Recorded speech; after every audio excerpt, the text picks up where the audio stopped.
In this session, we'll discuss about theories of failure, right? So before starting this session, I'll just give the introduction, or I'll just start explaining the stress strain curve of a ductile material and a brittle material. So once we know the various strengths and various points in the stress strain curve, then that will be highly helpful to design any machine component. And so I'll start with the basic stress strain diagram. So for a ductile material,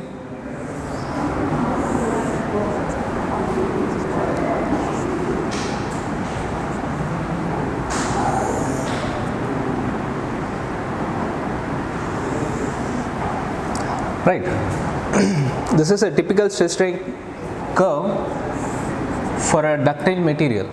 So you can see the various points in this. Say this point, say it is A, which is corresponds to a proportional limit. A proportional limit in the sense, up to point A, the stress will be proportional to strain. If you notice, after this point A, there is a little curve. Even this is in an elastic region in the sense, if I leave the load here, it will come back to its original position, but after this point there will not be any linearity. So next in the curve, this point is say B, and this point is a yield point. Yield point is a point where the material starts yielding. It means it's the point after you will notice a plastic deformation. Plastic deformation in the sense that when you release the load, it will not come back to its original position. There will be a permanent deformation, you may notice.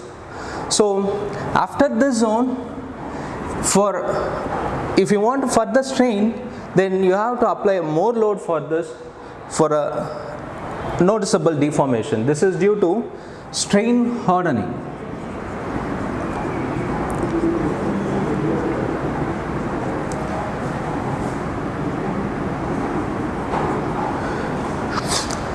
So this is a point where it takes ultimate load or a maximum load, and after this zone the neck will occur, and further increment in load is not required for the deformation, because here once the neck is occurred, the less load is required for the deformation. But before this zone, it takes more load for the deformation because of strain hardening. I repeat, this is a point where it starts yielding, a plastic deformation starts, and after this yield zone, you may notice that after the yield point, it takes more load for deformation because of strain hardening. Strain hardening is nothing but, here this deformation usually occur because of slip, and usually the shear happens because of slip in the planes. So if there is a more number of dislocation lines occupied in the same zone, it will become for further deformation it will resist.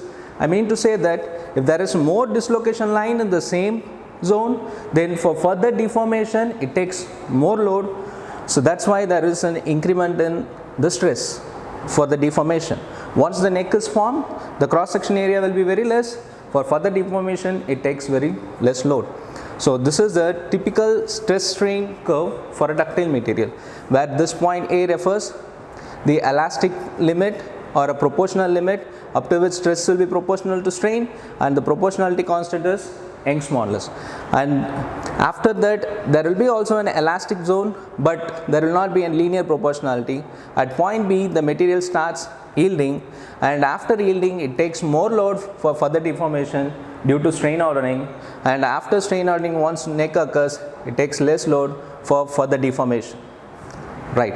So the strength corresponds to this point is called as the yield strength, and the strength corresponds to this point is called as the ultimate tensile strength of the material. And where the material here fractures and it comes into two pieces, right? And that's what I want to say in the stress strain curve of a ductile material. The same fashion, you can notice a similar stress strain diagram for a brittle material.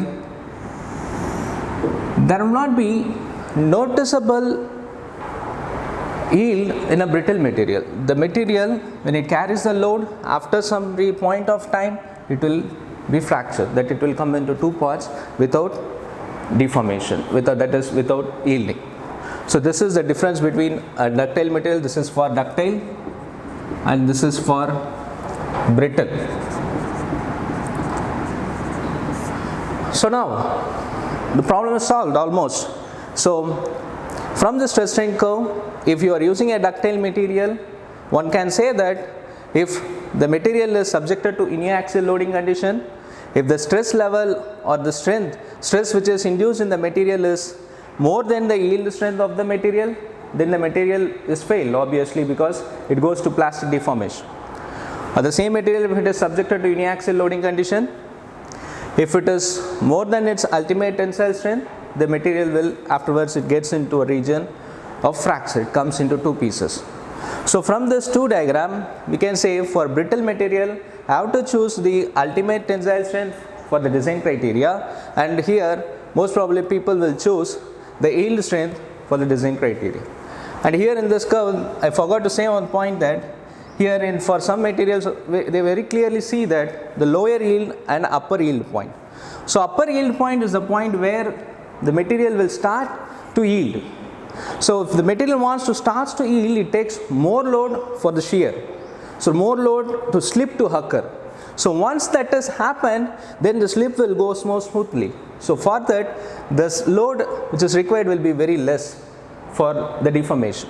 So upper yield is the point where it takes more load to start the initiation of the slip, and lower yield is the point where after that point, once the slip has occurred, it will move smoothly. So the stress required for the deformation is very less, so the stress will fall, and after it enters into strain hardening zone, where the number of dislocation lines in this particular zone will be more, and further deformation, to occur the further deformation, it carries more load, and that's it increase.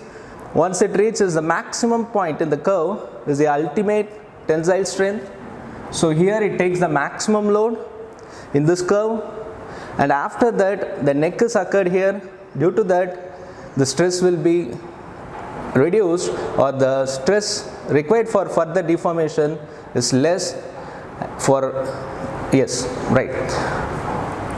So now I will move to the topic theories of failure. With the basic understanding of what is tensile strength and what is yield strength and what is a ductile material and what is a brittle material, we can start up discussing what is theories of failure, right?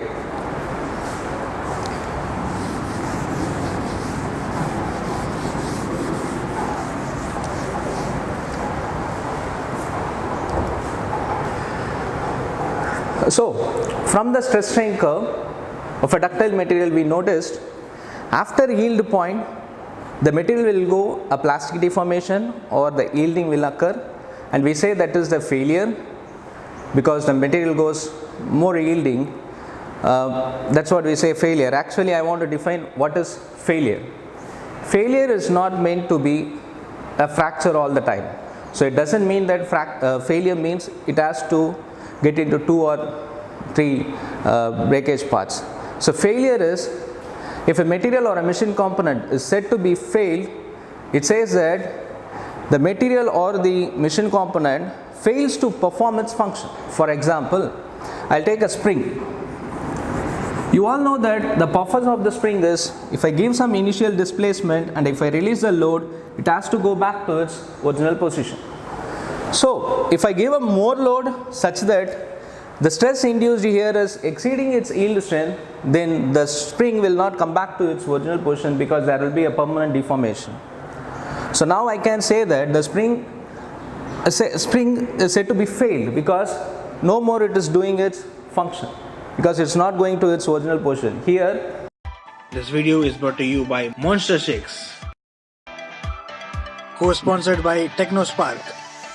the spring is not coming into 2 pieces or it is not breaking into 2 or more parts to say it is failed. So the failure is the term we can use here in the strength of materials that a machine component or a machine element, if it fails to perform its function, then it is a failure, right?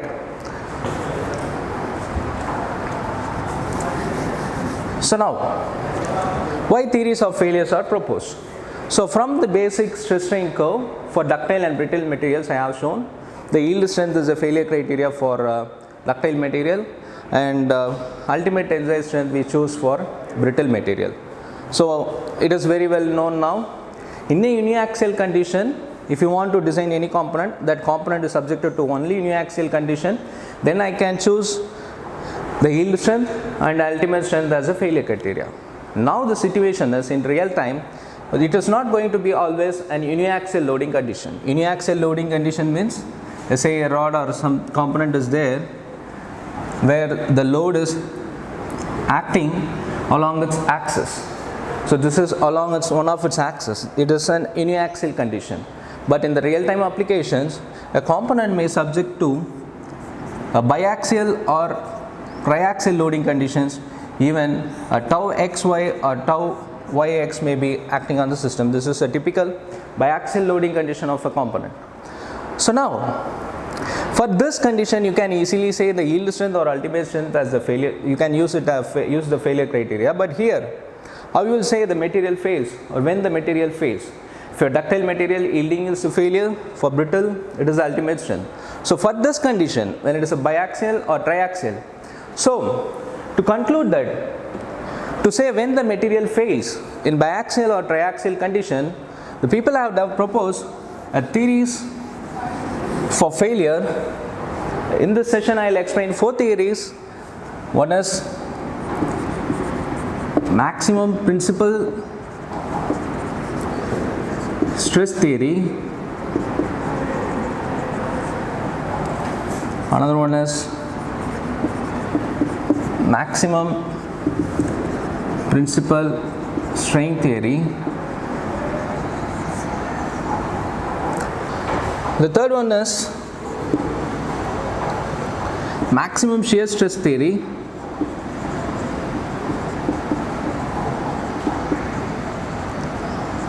The fourth one is maximum strain energy theory.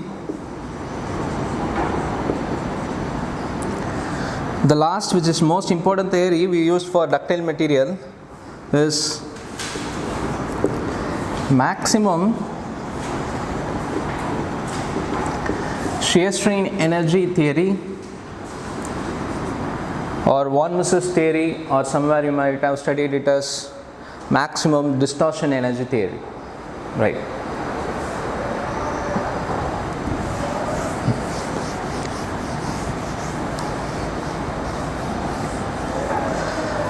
Let's move on to maximum principal stress theory.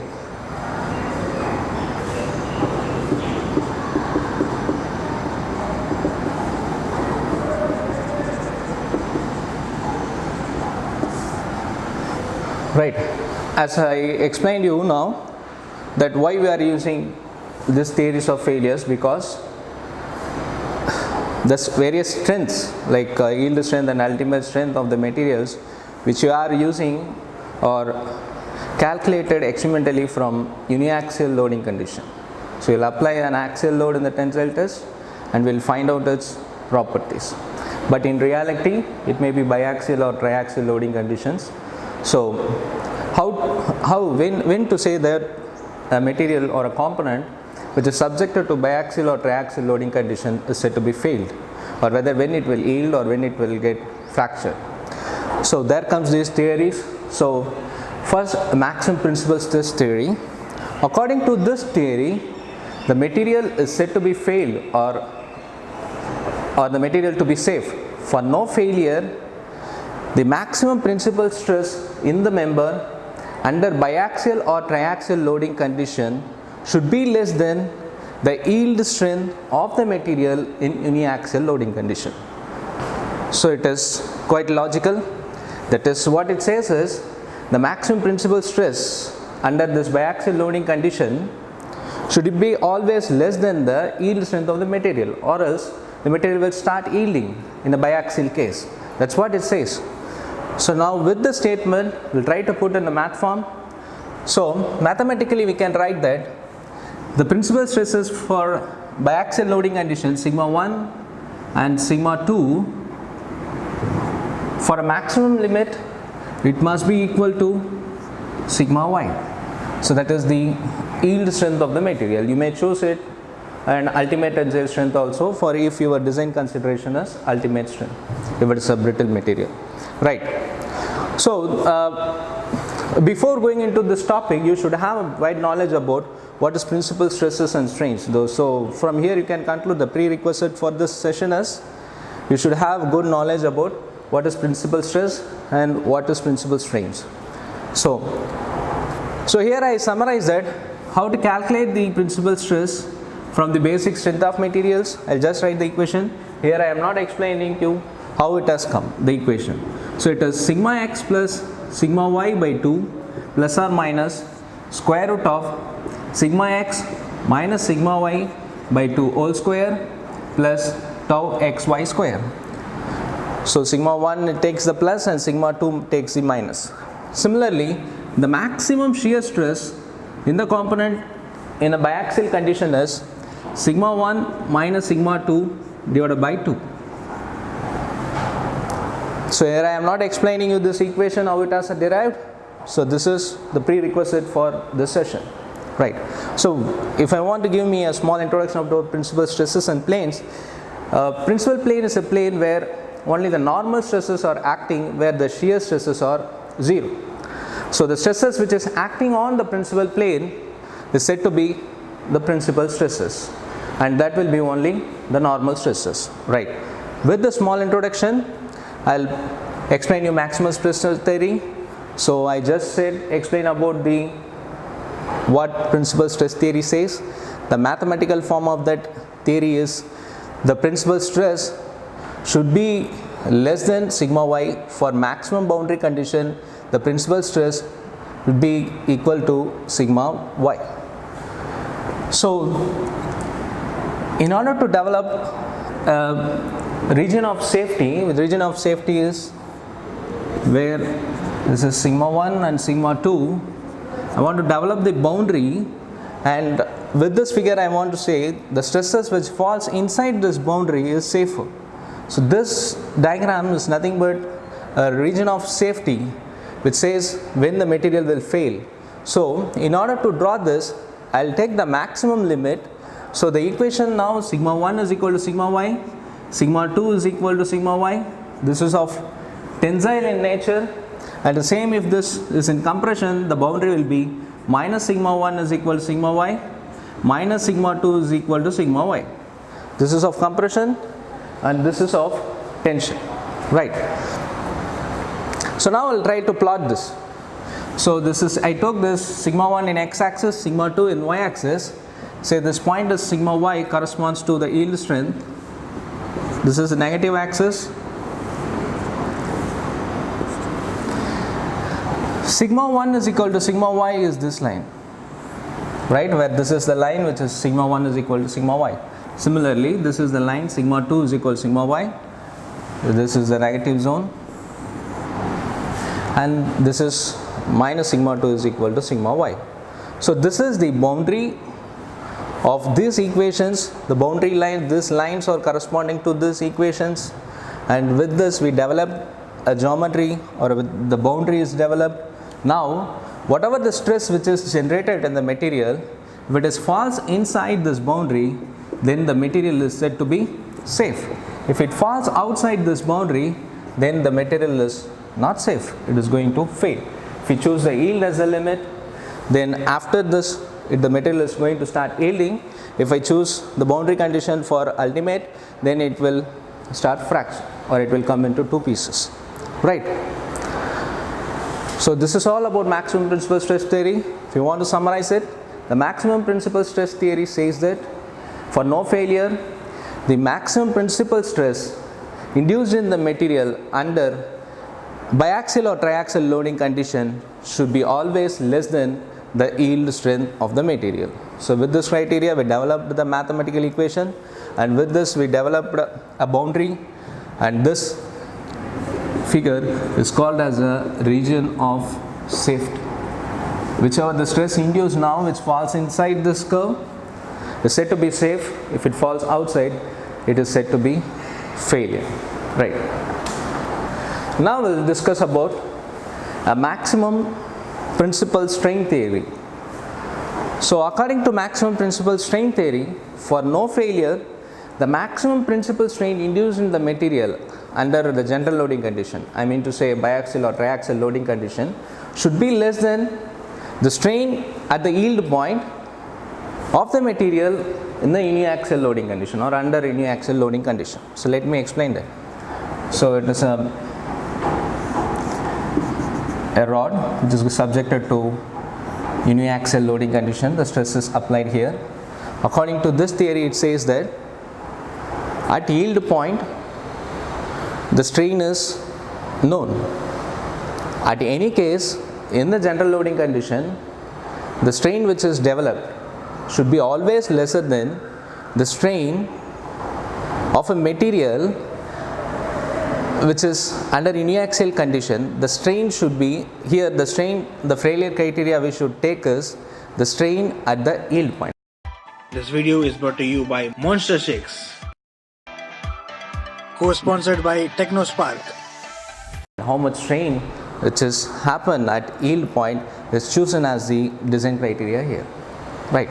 So now try to put in a math form of it.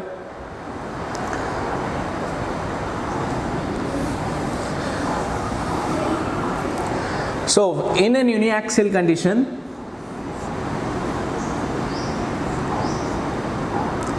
the strain at the yield point is, say it is epsilon y. So to calculate this epsilon y, I'll go to the Hooke's law, where stress is proportional to strain and the proportionality constant is Young's modulus. Now the strain here can be written as stress divided by Young's modulus. So what I am saying is, in a stress strain curve, say this is the yield point, say whatever the strain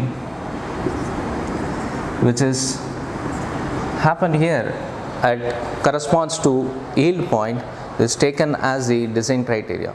Now whatever the strain happened here should be always greater than the strain which is developed, or the principal strain which is developed in a member which is subjected to biaxial or triaxial loading condition.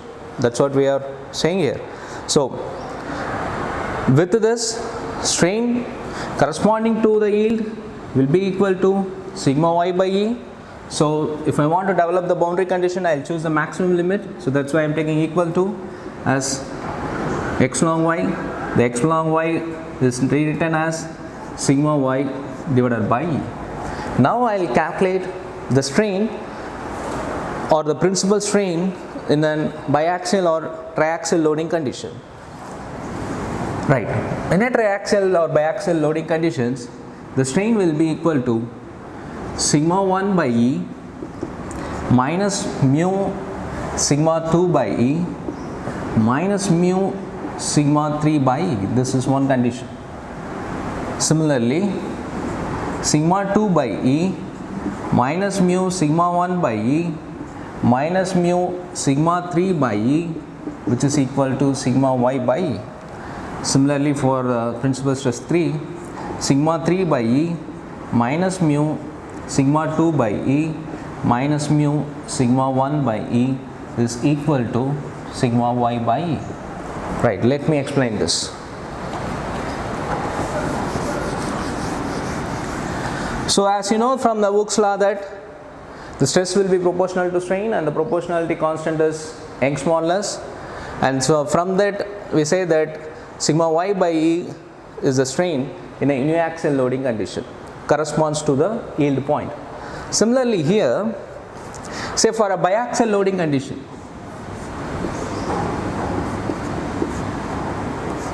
in this case say it is sigma 1 and say this is sigma 2.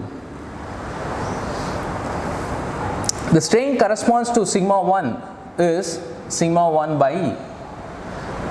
When the stress sigma 1 which is acting in this direction tends to elongate this member, at the same time the sigma 2 which is acting in the lateral direction which tends to compress this member.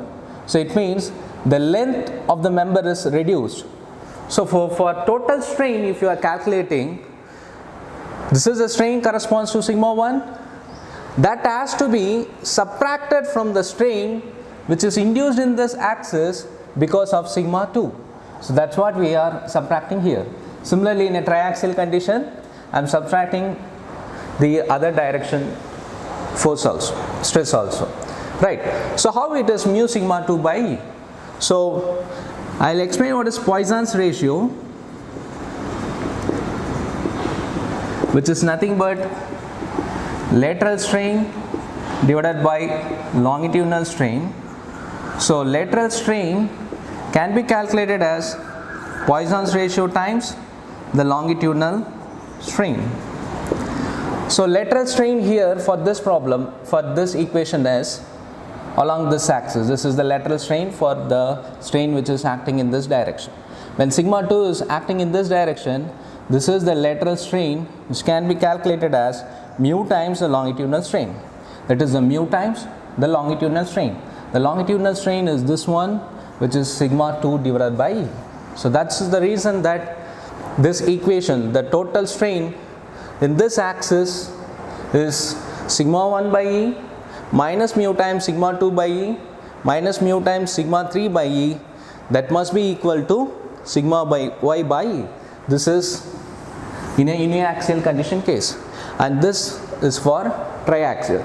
Similarly, if I calculate the strain in sigma 2 and sigma 3 in other two directions, this equation will be sigma 2 by E minus mu times other direction sigma 1 and sigma 3 is here inserted here, mu sigma 1 by E minus mu sigma 3 by E must be equal to sigma Y by E for the maximum limit.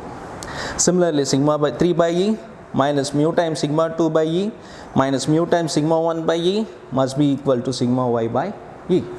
So if I want to simplify this equation, so if I simplify this equation, this is, so E, this is common throughout the equation, will be getting cancelled. So this will fall down to sigma 1 minus mu sigma 2 minus mu sigma 3, which is equal to sigma Y.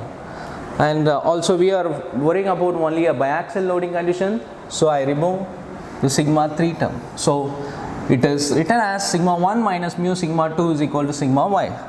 Similarly, for this equation it will be reduced to sigma 2 minus mu sigma 1 is equal to sigma Y.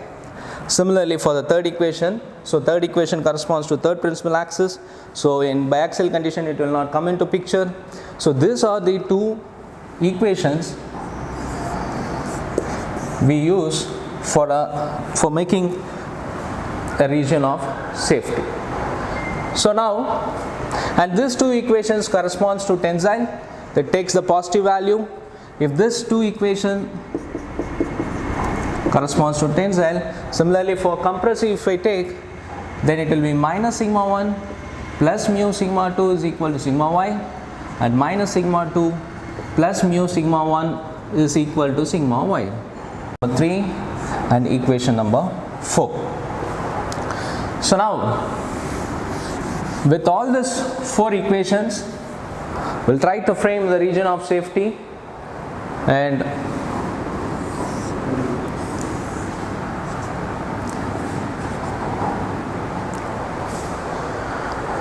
so this is, sorry, so we'll try to develop the region of safety by choosing sigma 2 in y axis and sigma 1 in x axis. So now with this condition, and by knowing this equation sigma 1 minus mu sigma 2 is equal to y, this equation will be rewritten as sigma 2 is equal to sigma 1 plus sigma y by mu. So that line, that sigma 2 is equal to sigma 1 plus sigma y plus mu, if I try to plot, this will be the line of that. Similarly for other three equations, then other three inclined lines will be there.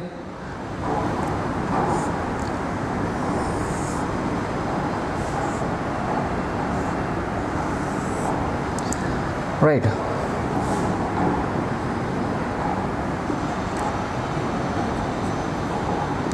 So here comes the region of safety in the fashion of a parallelogram or similar thing.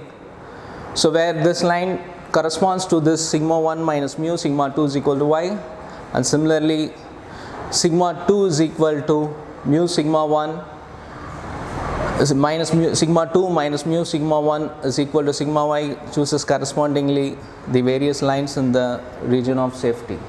So whatever the stress which falls inside this boundary region is said to be safe, and the stress which induced in the material if it falls outside this boundary line is said to be failed.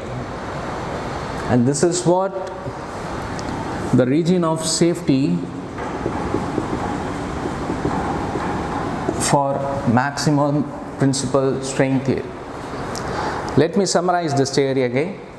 So according to this theory, for no failure, the maximum principal strain induced in the member under biaxial or triaxial loading condition should be less than the strain which is occurred, or the strain happened at the yield point, should be less than the strain at the yield point in a uniaxial loading condition or under a uniaxial loading condition. So based on that, we developed the mathematical equations, and with the boundary conditions, with the maximum limits, we tried to plot this, and this curve can be easily drawn by knowing these values and substituting, and by making the equation in terms of sigma 1 and sigma 2 and try to plot in this graph, right.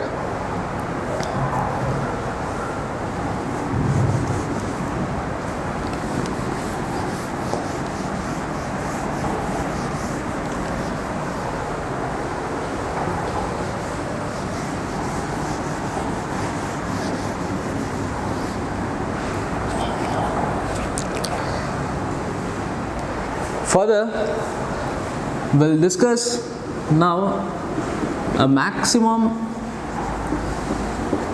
shear stress theory. So far, I did not disclose, or I do not explain you that for which material or for which condition these theories have to be used. That we'll see later in the session. So according to maximum shear stress theory, for no failure, the maximum shear stress induced in the material should be always less than the maximum shear stress in a material under uniaxial loading condition. I repeat, for no failure, the maximum shear stress induced in the member under biaxial or triaxial loading condition should be less than the maximum shear stress which is developed under uniaxial loading condition, right. It is more sense, and we'll try to put in a math form, and we'll develop the boundary condition, and we'll make a region of safety, right. So before starting this session, I said that for a biaxial condition, the maximum shear stress can be calculated as sigma 1 minus sigma 2 by 2. So you should not confuse, the student should not get confused with sigma 1 and sigma 2 and sigma x and sigma y. Sigma x and sigma y are the stresses which is acting along x and y directions. This 1 and 2 are the principal stress along sigma 1 and sigma 2. These are all principal stresses, right. So now with this equation, we can directly say that in a uniaxial loading condition, the maximum stress may be in uniaxial direction, only one stress is going to act. So that is going to be sigma y divided by 2, where there is no other component of stress. So in a uniaxial loading condition, the maximum shear stress that can generate is sigma y divided by 2 when it is corresponds to yield. So with this basic understanding, if it is a triaxial loading condition, the maximum shear stress is sigma 1 minus sigma 2 by 2. Similarly, for other two principal axes, sigma 2 minus sigma 3 by 2. Similarly, sigma 1 minus sigma 3 divided by 2. And all these three should be equal to sigma y divided by 2. I am making this should be less than to sigma y by 2. Since I want to develop the boundary condition for the maximum limit, I am considering up to the maximum point, which may be equal to sigma y divided by 2, right. So for no failure case, this should be lesser than or equal. So since I want to develop the boundary condition, I am making a math form, mathematical equations, so I am making it as equal, right.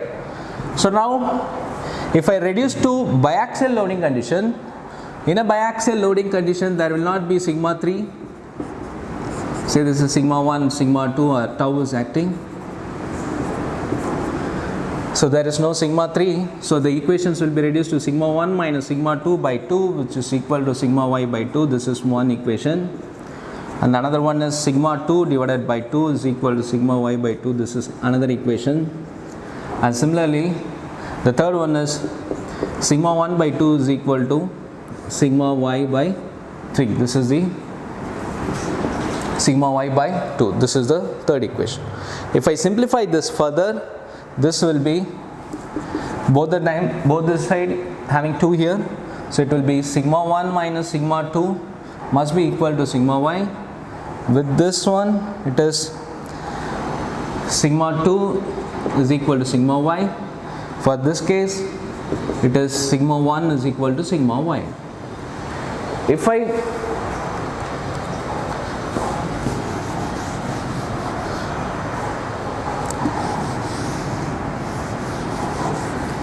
now these are the three cases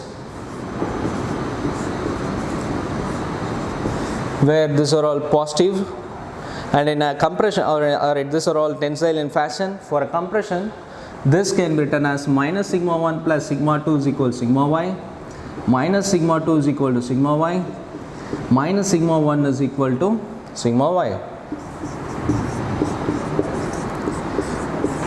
So with this basic information, we'll try to develop the region of safety. This is sigma 1 and sigma 2. We know that sigma 1 is equal to sigma y is this line.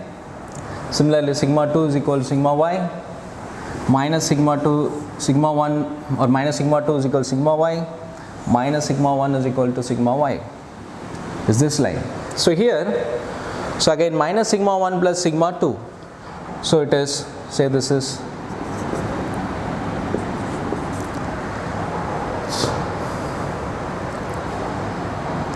so sigma 2 to minus sigma 1, and similarly this is from minus sigma 2 to plus sigma 1 line. So minus to positive, and this is from positive to negative. So now this is the lines corresponding to the given equations. Now this is my region of safety.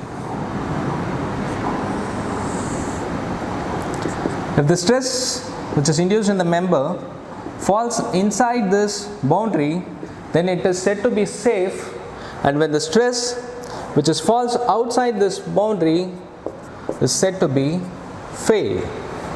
And this is the region of safety.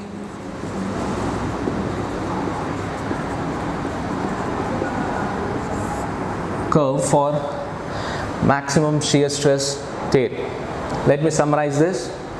So according to this theory, for no failure, maximum shear stress which is induced in the member under the biaxial or triaxial loading condition should be less than the maximum shear stress in the material under uniaxial loading condition. So based on that, we just derived the based on that we wrote the math form of it. For the maximum limit we have chosen to develop the boundary condition. So this is a curve which we obtained for maximum shear stress theory. The stress induced in the member which falls inside this boundary line is said to be safe, and if it falls outside, then it is said to be fail. Right. So now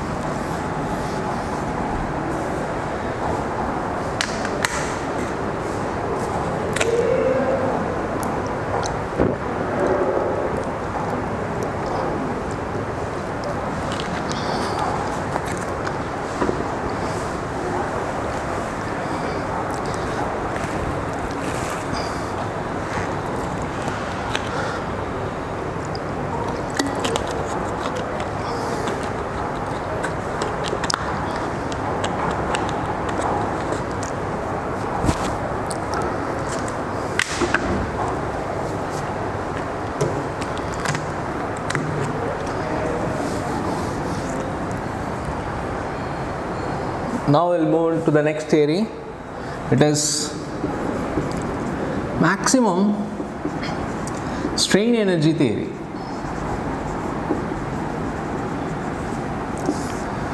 So according to this theory, for no failure, the total strain energy per unit volume